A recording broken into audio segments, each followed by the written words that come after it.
Assalamualaikum warahmatullahi wabarakatuh. Kenalkan, nama saya Vira Rizky dengan NIM akhir 062. Di sini saya akan menjelaskan soal nomor satu. Nah, pada soal nomor satu ini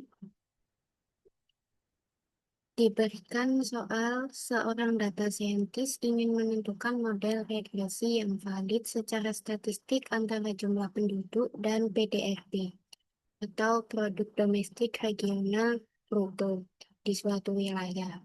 Data saintis tersebut menggunakan 20 observasi yang menghasilkan model regresi yaitu Y sama dengan 2,198 plus 0,0032 X, di mana Y adalah PDRB dan X adalah jumlah penduduk dalam ribu jiwa.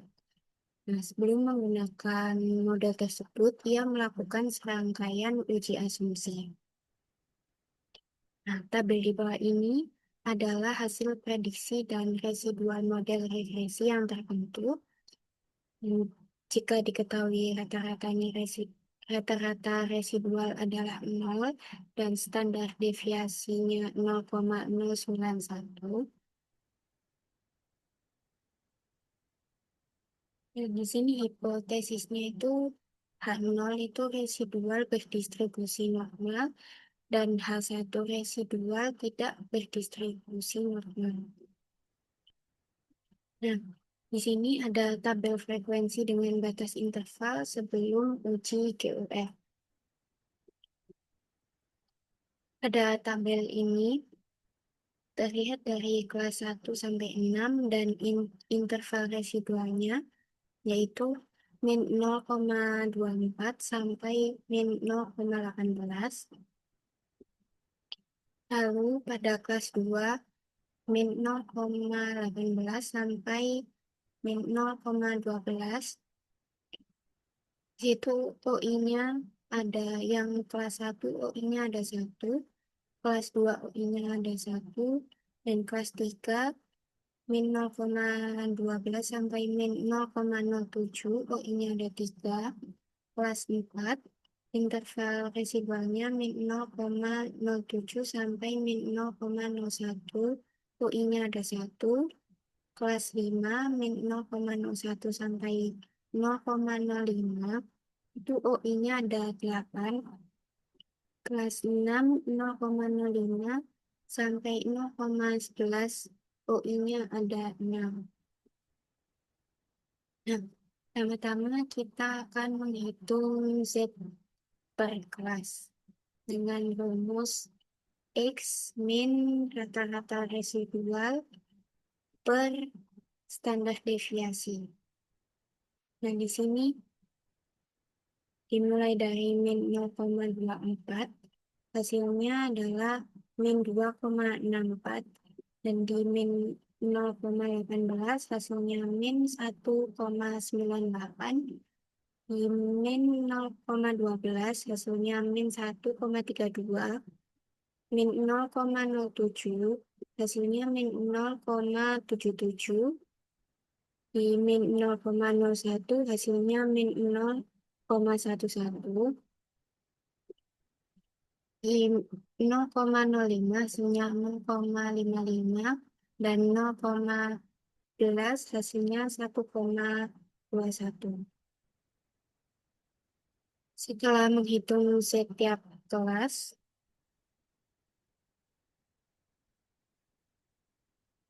kita akan menghitung PI tiap kelas dan dilihat dari tabel Z.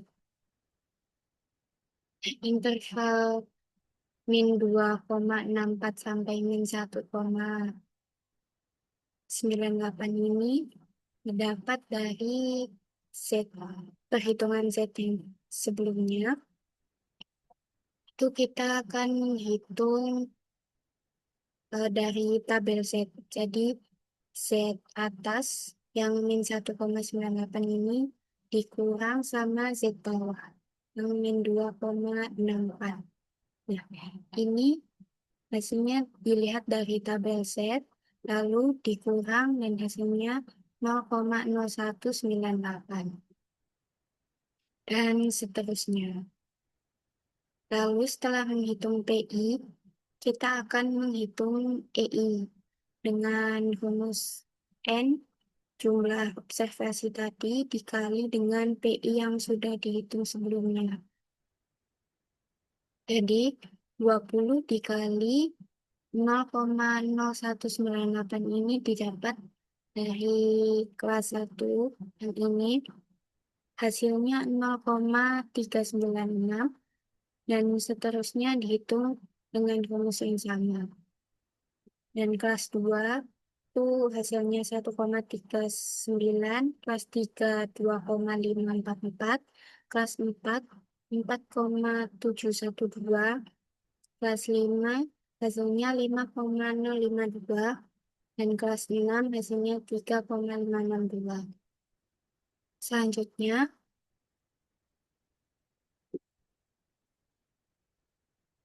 kita akan menghitung uji C-square-nya dengan rumus OI dikurang EI dan dikuadratkan lalu dibagi dengan EI.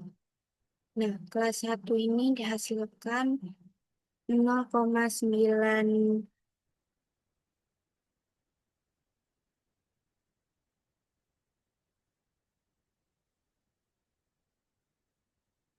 0,921, lalu kelas 2 0,109, kelas 3 0,081, kelas 4 2,924, kelas 5 1,72, dan kelas 6 1,668. Nah, jumlahnya uji C-square ini adalah 7,423. Lalu kita akan menguji statistiknya dengan rumus DF sama dengan K ini jumlah datanya,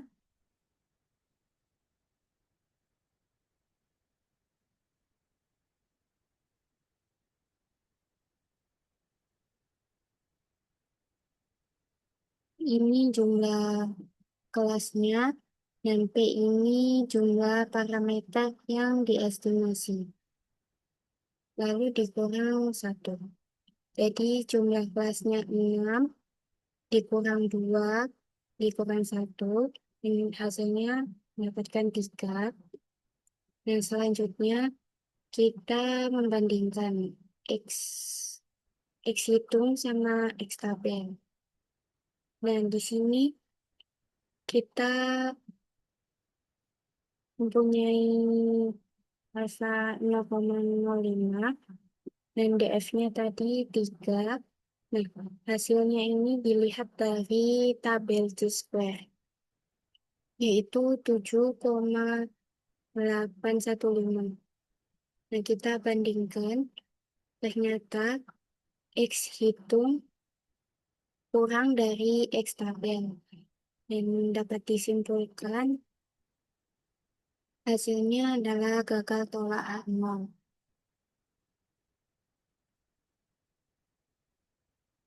Nah, jadi kesimpulannya residual berdistribusi normal sehingga asumsi normalitas terpenuhi. Nah, kita lanjut yang B, yaitu melakukan uji linearitas berdasarkan output R.